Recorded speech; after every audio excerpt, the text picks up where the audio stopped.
వామ్మో వార్ నైనో ఏం సినిమారా ఇది. ఇందాకనే మన కమల్ హాసన్ గారు అండ్ శంభు గారు కలిసి నటించిన సారీ థగ్ లైఫ్ అనే మూవీ చూసిన. Let's welcome to the movie review of tug life. Movie basic plot వచ్చేసి మనకి మాక్సిమం స్టోరీ మొత్తం ట్రైలర్లోనే చెప్పేసిండు అని చెప్పొచ్చు.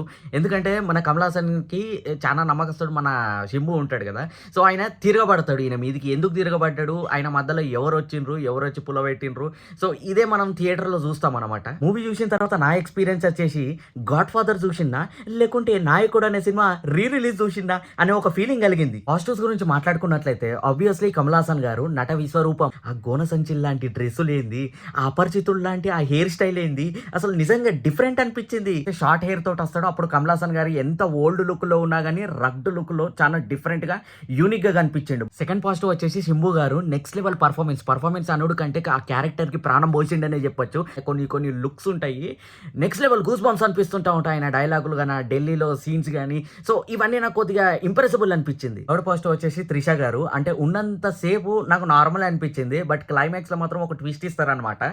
సో త్రిష గారిది. సో అక్కడ మాత్రం ఓకే అని అనిపించింది. కానీ త్రూ ఎంటైర్ మూవీ చూసుకున్నట్లయితే నార్మలే అనిపించింది. మిగతా కో యాక్టర్స్ వాళ్ళ రోల్లో బాగానే డీసెంట్ గానే చేశారు. Cinematography was too good. Production values అయితే చాలా రిచ్ గా అనిపించినాయి. ముఖ్యంగా ఆ ఒక సాంగ్ ఉంటుంది కదా, జింగిచ్చా టీవీలో చూసినప్పుడు నార్మల్ అనిపించింది, కానీ థియేటర్లో చూసినప్పుడు మాత్రం ఎగిరి గంత ఇబ్బంది అయింది. నెగిటివ్స్ గురించి చెప్పాలంటే మెయిన్ మైనస్ వచ్చేసి స్టోరీ. అసలు ఆల్రెడీ తీసిన కథల్ని మళ్ళా అవే రిఫరెన్స్లు, మళ్ళా అదే స్టోరీలు, మళ్ళా అదే స్క్రీన్ ప్లేలు అవన్నీ తీసుకొచ్చి ఇలా పెట్టాలని ఎలా అనిపించింది. మూవీ చూస్తున్నంత సేపు ఒక నాయకుడు, ఒక నవాబు, ఒక గాడ్ ఫాదర్ ఇలాంటి ఎన్నో ఇక చెప్తే ఇక సినిమాలన్నీ రిలీజ్ చూసినట్టే అనిపిస్తుంటా ఉంటది. మూవీలో క్యాస్టింగ్ అనేది ఎంత పెద్దగా ఉందని కాదు, అక్కడ ఆ క్యాస్టింగ్ కి తగ్గట్టు కథ ఉందా లేదా అనేది ఇంపార్టెంట్.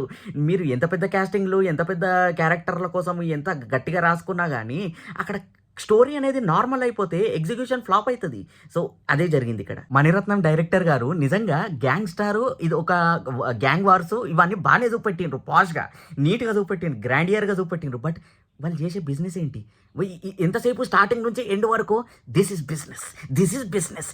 బిజినెస్ అంటారు, కానీ ఆ బిజినెస్ ఏంటి చూపెట్టారు. ఏఆర్ రెహమాన్ మ్యూజిక్ మాత్రం నెక్స్ట్ లెవెల్ అనిపించింది. అక్కడక్కడ మన కమల్ హాసన్ గారికి ఎలివేషన్స్ అయితే ఆ మ్యూజిక్ ద్వారానే పడ్డే అనిపించింది. ఓవరాల్ గా ఈ సినిమా చూసి థియేటర్కి వెళ్ళి బయటకు వచ్చేటప్పటికైతే నా ఎక్స్పీరియన్స్ వచ్చేసి ఆల్రెడీ చూసిన సినిమాలే మళ్ళీ చూపెట్టారనే ఫీలింగ్ అయితే కలిగింది.